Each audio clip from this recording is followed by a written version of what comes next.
দ্রুত দেউলিয়া হবার দিকে এগিয়ে যাচ্ছে যুক্তরাষ্ট্র, বলেছেন বৈদ্যুতিক গাড়ি নির্মাতা প্রতিষ্ঠান টেসলা এবং স্পেস এক্সের প্রধান নির্বাহী ইলন মাস্ক। তিনি আরও বলেন, যুক্তরাষ্ট্র যে পরিমাণ হারে জাতীয় ঋণ পরিশোধ করছে তা দেশটির প্রতিরক্ষা বাজেটকেও ছাড়িয়ে গেছে। অল ইন নামে একটি পডকাস্টে তিনি এসব কথা বলেন।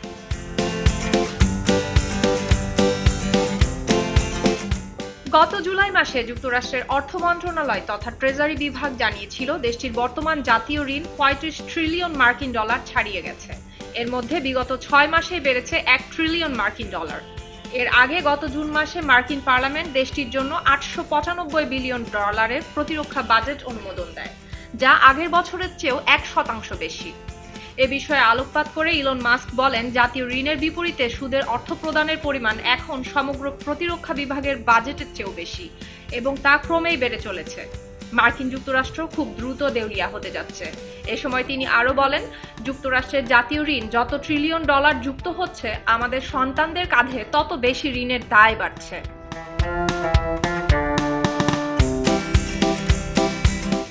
এর আগেও চলতি সপ্তাহের শুরুর দিকে ইলন মাস্ক তার নিজের সামাজিক যোগাযোগ মাধ্যম প্ল্যাটফর্ম এক্সে এক টুইটারে জানান, আগামী ১২ মাসে যুক্তরাষ্ট্রের ঋণের বিপরীতে ১.২ ট্রিলিয়ন মার্কিন ডলার সুদ পরিশোধ করতে হবে, যা যুক্তরাষ্ট্রের জাতীয় রাজস্ব আয়ের ২৫%। এছাড়াও চলতি মাসের শুরুর দিকে ইলন মাস্ক সতর্ক করে বলেন, সরকারি ব্যয়ের বর্তমান হার মার্কিন যুক্তরাষ্ট্রকে দ্রুত দেউলিয়াত্বের দিকে নিয়ে যাচ্ছে এবং সরকারের অতিরিক্ত ব্যয় মুদ্রাস্ফীতি বাড়িয়ে তুলছে।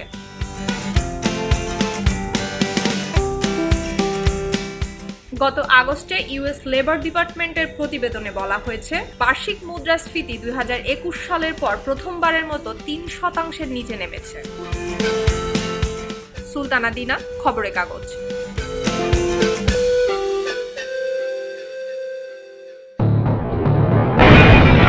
সবাই যখন জোয়ারে গা ভাসায়, কেউ কেউ শিরদাঁড়া সোজা করে ঘুরে দাঁড়ায়।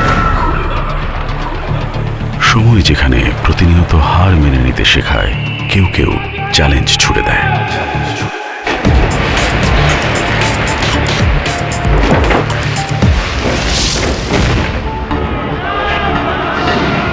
পক্ষপাতের ভিড়ে আজ থেকে কোনো পক্ষ নয়, খবর হবে নিরপেক্ষ।